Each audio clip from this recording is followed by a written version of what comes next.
बिस्मिल्लाहिर्रहमानिर्रहीम। अस्सलाम वालेकुम नादरीन, आप यूट्यूब चैनल देख रहे हैं। मैं इमरान खान हूँ। आज पाकिस्तान को फ़ाइनल खेलना है इंग्लैंड के ख़िलाफ़। इंडिया बाहर हो गया था और उसके बड़े मीम्स बन रहे हैं। इंडिया का बहुत कॉन्फिडेंस था, लेकिन इंग्लैंड ने जिस तरह इंडिया को हराया है, 10 विकेटों से हरा दिया उन्होंने। और उसके बाद जैसे इंडियन टीम डरी हुई खेली है, डिफेंसिव क्रिकेट उन्होंने खेली है, तो पाकिस्तान के लिए भी घंटी बज गई कि इंग्लैंड की टीम जैसे वहाँ परफॉर्म कर रही है ऑस्ट्रेलिया में, जितनी उन्होंने फिटनेस शो की है, उनके ओपनर्स ने जैसी बैटिंग की है, तो उसके बाद सिचुएशन उतनी आसान दिखाई नहीं दे रही।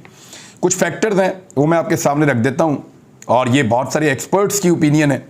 मैंने खुद ज़िंदगी में क्रिकेट के अलावा और किया क्या है, बहुत कुछ क्रिकेट के बारे में इसको देखा, इसको खेला, बहुत सारे ज़िंदगी का एक हिस्सा इस पर गुजार दिया। तो पाकिस्तान में तो सभी एक्सपर्ट्स हैं, लेकिन जो एक्सपर्ट ओपिनियन है, बहुत सारी इन्फॉर्मेशन इकट्ठी करके मैं आपके सामने रख देता हूँ। जो मुझे समझ आती है, इसमें टॉस का बड़ा इंपॉर्टेंट रोल होगा इस मैच में। सबसे पहले तो आप ये देखें, बारिश का इम्कान जो आज का दिन है, यानी संडे का दिन है, संडे के दिन बारिश का इम्कान जो है वो 80 से 90% है। अगर आज मैच खेला गया तो इम्कानात बहुत कम हैं कि मैच मुकम्मल हो सके, और अगर मैच मुकम्मल नहीं हुआ, मैच अधूरा रह गया, तो फिर भी दोनों टीमें कम से कम 10 ओवर खेलेंगी तो मैच को मुकम्मल तस्वुर किया जाएगा। फ़र्ज़ करें अगर 10-10 ओवर्स का भी मैच हो जाता है, 12-12 ओवर्स का भी हो जाता है, तो एक टीम ने 12 ओवर खेल लिए और दूसरी टीम अगर 8 ओवर्स खेल पाई और बारिश हो गई, या 9 ओवर्स खेल पाई और बारिश हो गई, तो फैसला नहीं होगा। मैच का फैसला तभी होगा जब दोनों टीमें कम से कम 10 ओवर खेल चुकी होंगी। तो आज के दिन में थोड़े इम्कानात कम हैं, लेकिन अगर हवा चलती है और मौसम बदलता है और थोड़ा सा बीच में 1-1.5 घंटा निकलता है, तो फिर मैच का फैसला भी हो सकता है। अब 80 से 90% इम्कानात आज के हैं, और कल अगर मैच हो जाता है, एक दिन उन्होंने एक्स्ट्रा रखा है बारिश के पेश नज़र फाइनल के लिए, कि अगर संडे को नहीं होता तो मंडे को रख लेते हैं, और मंडे को रखने के लिए फिर घंटों की तादाद बढ़ा दी गई है। यानी नॉर्मली मैच वहाँ पे 1-1.5 बजे शुरू होता है, तो यहाँ पे पाकिस्तान में 1-1.5 बजे शुरू होता है वहाँ के टाइम के मुताबिक, तो ज़्यादा घंटे बढ़ा दिए गए हैं। अगर मंडे को मैच होगा तो सुबह 9 बजे से उन्होंने टाइम, पाकिस्तान टाइम के मुताबिक सुबह 9 बजे से उन्होंने इन कर दिया है। तो ज़्यादा घंटे होंगे तो ज़्यादा इम्कान होगा मैच मुकम्मल होने का। मंडे को मैच मुकम्मल होने के इम्कानात बहुत ज़्यादा हैं। उसकी वजह यह है कि 30 से 40% बारिश का इम्कान है, और वहाँ पे बारिश नहीं है, यानी शावर है, यानी बिल्कुल रिमझिम किस्म की बारिश है, और वो है मंडे वाले दिन। तो मंडे को ज़्यादा इम्कान है कि आपका मैच मुकम्मल हो जाए, और घंटे भी इसलिए ज़्यादा रखे गए हैं कि उनमें से 2.5-3 घंटे निकल आएंगे और मंडे को मैच मुकम्मल हो जाएगा।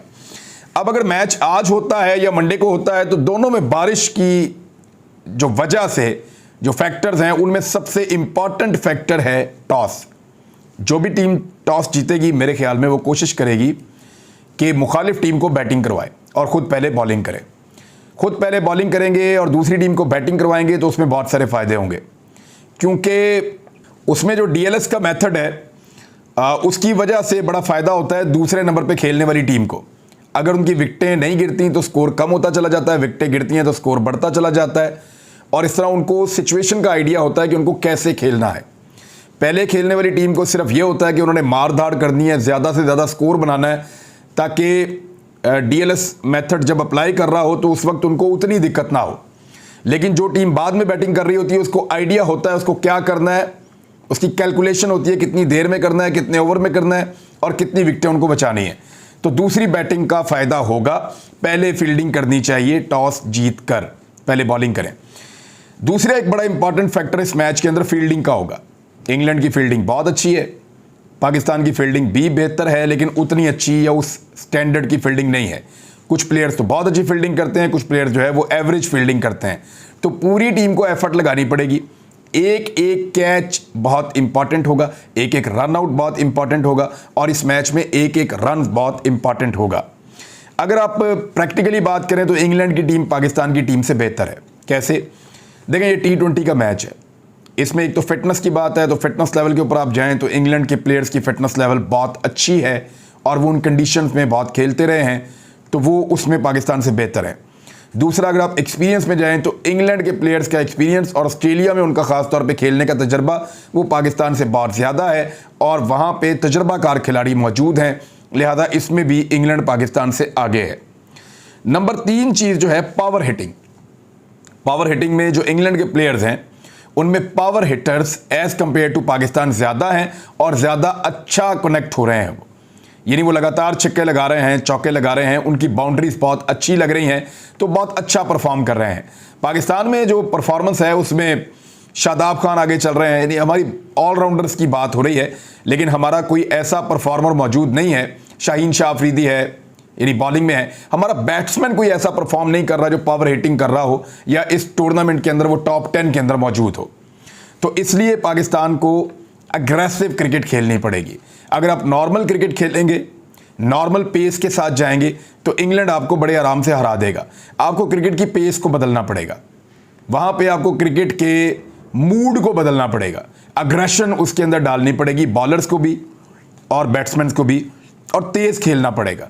स्पिन को आप इंग्लैंड के खिलाफ अच्छा इस्तेमाल कर सकते हैं। हमेशा जब भी इंग्लैंड की टीम खेल रही हो, न्यूजीलैंड खेल रही हो, तो आप स्पिन को यूज़ करने की कोशिश करते हैं। कुछ टीमें स्पिन को इतना अच्छा नहीं खेलती, इंडियंस बहुत अच्छा खेलते हैं, श्रीलंकन स्पिन को अच्छा खेलते हैं, इवन वेस्ट इंडियंस भी अच्छा खेल लेते हैं। लेकिन स्पिन को आप इस्तेमाल कर सकते हैं इंग्लैंड के खिलाफ, अगर क्वालिटी स्पिन वहाँ पे होती है तो। शाहीन शाह अफरीदी और नसीम शाह पर बहुत डिपेंड करेगा कि उनका नया बॉल रिवर्स स्विंग हो रहा है या नहीं। अगर तो उनका बॉल वापस अंदर आ रहा है और रिवर्स स्विंग हो रहा है उस विकेट के ऊपर इन कंडीशंस में नया बॉल, तो याद रखिएगा इसका बहुत फायदा होगा पाकिस्तान को। और शुरू में अगर इंग्लैंड की विकेटें गिरती हैं तो इंग्लैंड के कदम लड़खड़ा सकते हैं। दूसरा जो पाकिस्तान की ओपनिंग जोड़ी है, रिजवान को और बाबर को, अगर पाकिस्तान पहले बैटिंग करता है तो बहुत तेज खेलना पड़ेगा पावर प्ले में। वो जो 6 ओवर हैं उनको एग्जैक्टली पावर प्ले की तरह खेलना पड़ेगा। उसका नाम पावर प्ले है, लेकिन पाकिस्तान उसको वनडे की तरह शुरू करता है। रिजवान थोड़ा सा लाठी चार्ज करते हैं, लेकिन बाबर नहीं कर पाते हैं। तो बाबर को शुरू में थोड़ा सा तेज खेलना पड़ेगा। बहुत एक्सीलेंट प्लेयर हैं, थोड़ा सा जरा बाबर को, यानी बाबर को अब क्या बताए कोई, इससे बेहतर तो प्लेयर ही कोई नहीं है दुनिया में, लेकिन थोड़ा जरा T20 वाले मूड में आना पड़ेगा। फाइनल मैच है, प्रेशर डालना पड़ेगा दूसरी टीम के ऊपर, और बाबर को इस बात का आइडिया भी होगा। तो पहले बैटिंग करना ज़रा थोड़ा मुश्किल है, पहले बॉलिंग करनी चाहिए और कोशिश करनी चाहिए कि टीम को कम से कम स्कोर में रखा जाए। और अगर दूसरी बैटिंग में बारिश भी आती है तो फिर DLS को दिमाग में रखते हुए, कैलकुलेटर्स को हर वक्त इस्तेमाल करते हुए, बड़े तरीके से जो है वो पाकिस्तान को इस फाइनल को जीतने की प्लानिंग करनी पड़ेगी। नॉर्मल क्रिकेट में आप इंग्लैंड से नहीं जीत सकते उन कंडीशन में। आपको इस मैच को एक एबनॉर्मल मैच के अंदर कन्वर्ट करना पड़ेगा, यानी आपको इस क्रिकेट को उसका मूड तब्दील करना पड़ेगा, इन्वायरमेंट तब्दील करना पड़ेगा, इसके अंदर अग्रेशन भरनी पड़ेगी, बॉलर्स को थोड़ा अग्रेसिव होना पड़ेगा, फील्डिंग को अग्रेसिव होना पड़ेगा, थोड़ा सा चढ़ के खेलना पड़ेगा, बैट्समैन को थोड़ा चार्ज करना पड़ेगा।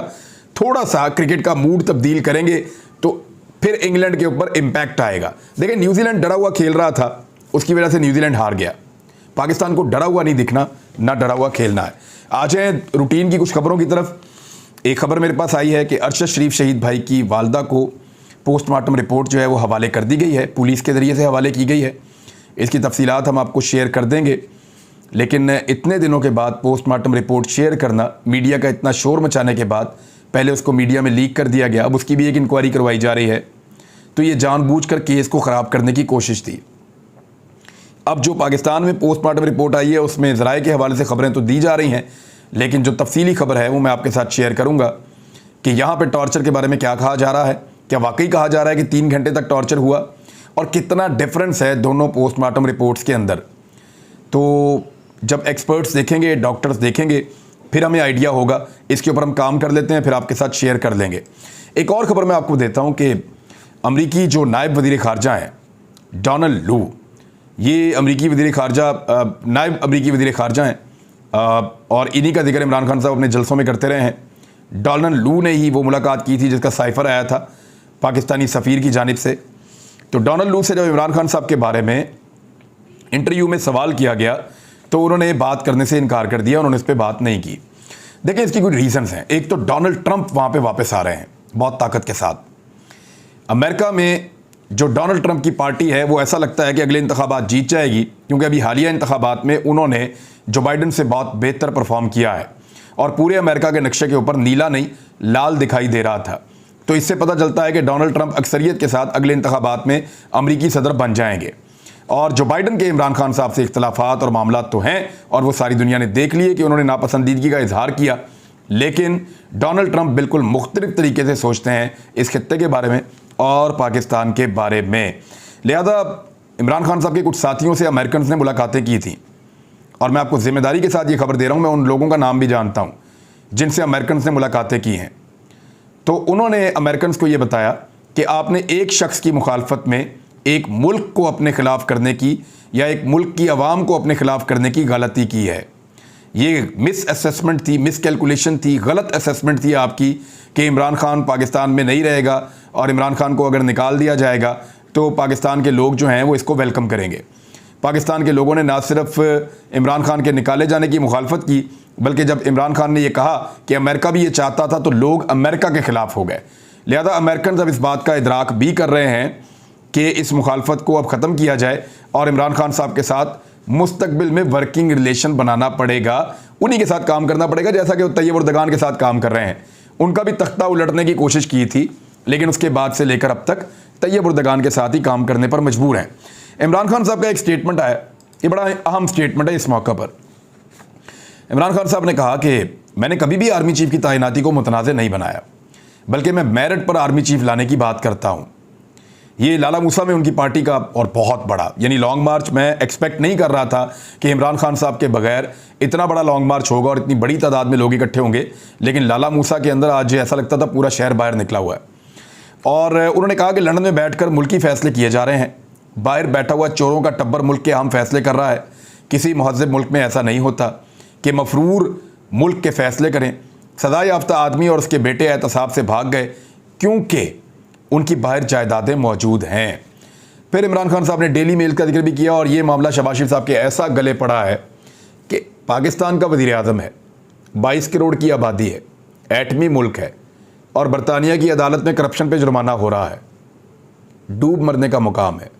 भाई अगर आपने करप्शन की हुई थी तो चुप करके मुँह लपेट लेते, क्या हो गया था अगर बरतानवी अखबार ने आपकी बेइज्जती कर दी? आपको तो आदत हो जानी चाहिए। अब तक दुनिया भर के अखबारात ने आपके खिलाफ लिखा हुआ है, बिला वजह आपने अपनी गैरत जगा ली और उसका उल्टा नुकसान करवा दिया। पहले बेइज्जती आपकी अकेले की हो रही थी, अब पूरी कौम की बेइज्जती करवा दी साथ वज़ीर आज़म बनने के बाद। या वज़ीर आज़म बनने पे अपना केस ही वापस ले लेते आप, लेकिन आपके पास गुंजाइश बाकी नहीं बची। शहबाज शरीफ साहब ने बहुत ताखीरी हरबे इस्तेमाल किए, बड़ी कोशिश की, लेकिन अदालत ने उनको जुर्माना डाल दिया। उन्होंने कहा भाई इधर जवाब दो आकर, इधर जवाब दें आकर, आप खुद इस केस को अदालत के अंदर लेकर आए हैं। तो अब शहबाज शरीफ साहब को हर हालत में ये जुर्माना, मैंने क्योंकि वहाँ पता किया कुछ सहाफ़ियों से, तो उन्होंने मुझे कहा कि जुर्माना तो अदा करना पड़ेगा।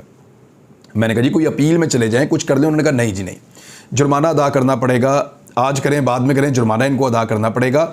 और 23 नवंबर तक का टाइम दिया गया है, शाम 4:30 बजे तक का। तो शहबाज शरीफ साहब को 1.5 करोड़ रुपया पाकिस्तानी वहाँ पर जुर्माना जमा करवाना पड़ेगा।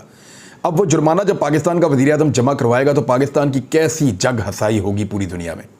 सोचें, नरेंद्र मोदी को अमरीकी या बरतानवी अदालत जुर्माना कर देती है और उसको जमा करवाना पड़ता है, कितनी बड़ी तज़हीक और कितनी बड़ी बेइज्जती है। सोचें ज़रा इसको आप। और हम पाकिस्तानी मीडिया कैसे रोला डालेंगे और कितनी खुशी मनाएंगे।